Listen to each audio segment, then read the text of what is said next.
Hi friends, இன்னைக்கு வீடியோவில் நம்ம என்ன பார்க்க போகிறோம் அப்படின்னா 10th எக்கனாமிக்ஸில் இருக்க ஃபர்ஸ்ட் லெசன் தான் பார்க்க போகிறோம். நீங்கள் ஆல்ரெடி வீடியோவில் சயின்ஸ்லாம் பார்க்கலைன்னா முன்னாடி இருக்க வீடியோ பார்த்து இது கண்டினியூ பண்ணுங்கள். நீங்கள் எல்லோரும் எக்கனாமிக்ஸ் போடுங்கக்கா வீடியோ அப்படின்னு சொன்னனால தான் இன்னையிலேருந்து நான் எக்கனாமிக்ஸ் ஸ்டார்ட் பண்ணுறேன். ஒவ்வொரு லெசன்லையும் இம்பார்ட்டன்ட் பாயிண்ட் மட்டும் சொல்கிறேன். ப்ளஸ் நான் வீடியோவில் நோட் பண்ணியிருக்கேன் பாருங்கள், அதை பார்த்துக்கோங்க. அதை பார்த்துட்டு நீங்களும் உங்கள் புக்கில் நோட் பண்ணிக்கோங்க. அது தவிர வேறு எதுவும் படிக்க தேவையில்லை. வீடியோக்குள்ளே போகிறதுக்கு முன்னாடி this video sponsor by Mode E Shopping. By Mode E Shopping link கீழே டிஸ்கிரிப்ஷனில் கொடுத்துருக்கேன். உங்களுக்கு வேணால் டவுன்லோட் பண்ணிக்கோங்க. பை மோடில் வீட்டுக்கு தேவையான அனைத்து ப்ராடக்ட் இருக்குது. ப்ராடக்டோட குவாலிட்டி நல்லா இருக்குது. நானும் வாங்கி யூஸ் பண்ணியிருக்கேன். அதான் உங்களுக்கு சொல்கிறேன். உங்களுக்கு தேவைன்னா கீழே டிஸ்கிரிப்ஷனில் லிங்க் இருக்குது. அந்த ஆப்பை டவுன்லோட் பண்ணி ஷாப்பிங் பண்ணுங்கள். ஓகே, வீடியோக்குள்ளே போகலாம்.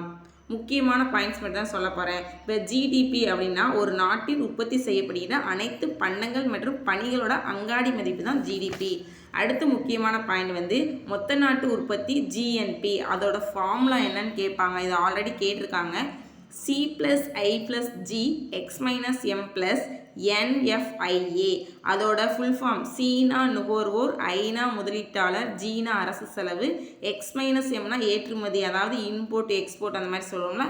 அப்புறம் NFIAனா வெளிநாட்டில் ஈட்டப்பட்ட நிகர மதிப்பு. அதுக்கடுத்து நிகர நாட்டு உற்பத்தி, அதோட ஃபார்முலா மொத்த நாட்டு உற்பத்தி மைனஸ் தேய்மானம். அடுத்த பாயிண்ட் தலா வருமானம், நாட்டு வருமானம் பை மக்கள் தொகை. அதுக்கடுத்து உங்களுக்கு தெரியுமா 1867-68 முதல்வராக தாதாபாய் நவ்ரோஜி இந்தியாவின் வறுமை மற்றும் பிரிட்டிஷில் ஆட்சி என்ற புத்தகத்தில் தனிநபர் வருமானம் பற்றி எழுதியுள்ளார். இந்த பாயிண்ட் நோட் பண்ணிக்கோங்க.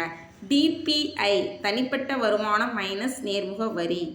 அதுக்கடுத்து காலாண்டு மற்றும் ஆண்டுதோறும் என 2 வகையில் ஜிடிபி கணக்குறாங்க. அது ஏப்ரல் டு மார்ச் 31 வரை. ஃபஸ்ட்டு முதல் காலாண்டுன்னு கேட்டால் ஏப்ரல், மே, ஜூன். 2னா அடுத்து 3 மாதம் நோட் பண்ணிங்க. ஃபஸ்ட்டு எடுத்தோன்னே ஏப்ரல் வரும், அதை மட்டும் ஞாபகம் வச்சுக்கோங்க. மற்ற எல்லாம் கரெக்டாக போட்டுடலாம். அதுக்கடுத்து ஜிடிபியோட ஃபார்முலா என்னென்னா C plus I plus G X minus M. அதே தான் ஃபுல் ஃபார்ம் பார்த்துக்கோங்க.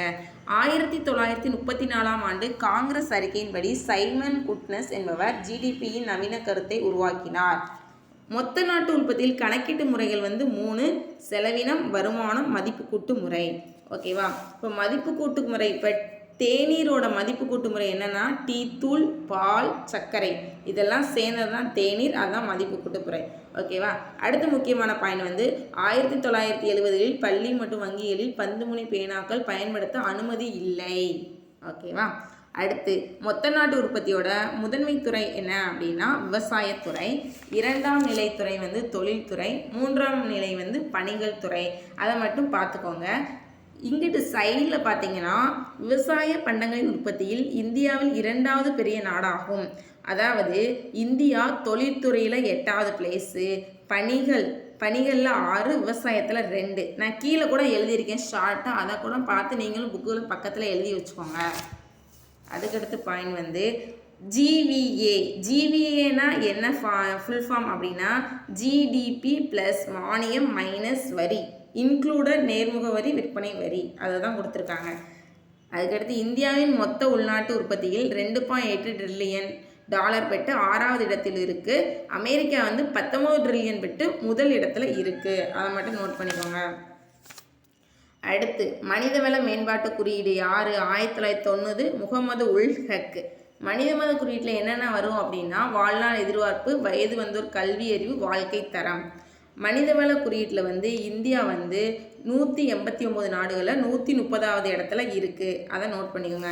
உலகளாவிய மென்பொருள் வணிகங்களான ஒரு மையமாக பெங்களூர் விரைவான தோற்றம் சாட்சி. அதுதான் பெங்களூர் மின்னணு சிட்டி அப்படி சொல்லுவாங்கள்ல, அதுதான் பெங்களூர். அதுக்கடுத்த பாயிண்ட் 1948 பல தொழில்துறை கொள்கைகள் பெரிய அளவிலான தொழிற்சாலைக்கு ஏற்படுத்தப்பட்டது. அடுத்து மொத்த தேசிய மகிழ்ச்சி பூட்டான் அரசானது 18 ஜூலை 2008 சட்டபூர்வமாக்கப்பட்டது. GNH என்ற வார்த்தையை 1972 உருவாக்கிய ஜிங்மே ஜிகாங் பூட்டான் அரசர் ஆவார். ஓகேவா? இந்த GNHல 4 தூண் 9 கலன். புக்கில் சைடில் எழுதியிருக்கேன் பாருங்கள். இந்த முக்கியமான பாயிண்ட் 4 தூண் 9 கலன். அந்த 4 தூண் என்னென்னு சொல்லிட்டு 4 பாயிண்டில் கொடுத்துருக்காங்க. 9 கலன் கீழே கொடுத்துருக்காங்க பாருங்கள். உளவியல் நலன், உடல் நலம், அதெல்லாம் நோட் பண்ணிக்கோங்க. அதுக்கடுத்து லாஸ்ட் பாயிண்ட், இந்த லெசனோட லாஸ்ட் பாயிண்ட் வந்து இந்தியா வந்து வளர்ந்து வரதுல வந்து 5வது இடத்துல இருக்குது. 4வது இடத்துல எது இருக்குது அப்படின்னா வங்கதேசம். இதோட 10th ஃபஸ்ட் லெசனில் இருக்க ஃபஸ்ட்டு எக்கனாமிக்ஸ் லெசன் முடிஞ்சு. அடுத்த வீடியோவில் செகண்ட் லெசன் போடுறேன். 9th 8th போடும் போது ஒவ்வொரு 9th ஒரே வீடியோவில் நான் போட்டுறேன். அது உங்களுக்கு ஈஸியாக இருக்கும். இது 10th கொஞ்சம் எக்ஸ்ட்ரா நிறையா பாயிண்ட்ஸ் இருக்குது. அதனால தான் வீடியோ கொஞ்சம் லென்த்தாக போயிடுச்சு. உங்களுக்கு என்னோடய வீடியோ பிடிச்சினா லைக் பண்ணுங்கள், ஷேர் பண்ணுங்கள், கமெண்ட் பண்ணுங்கள். முக்கியமாக உங்கள் ஃப்ரெண்ட்ஸ் யாராச்சும் டிஎன்பிசி படிக்கிறாங்கன்னா என்னோடய வீடியோவை ஷேர் பண்ணுங்கள். ஓகே, பாய்.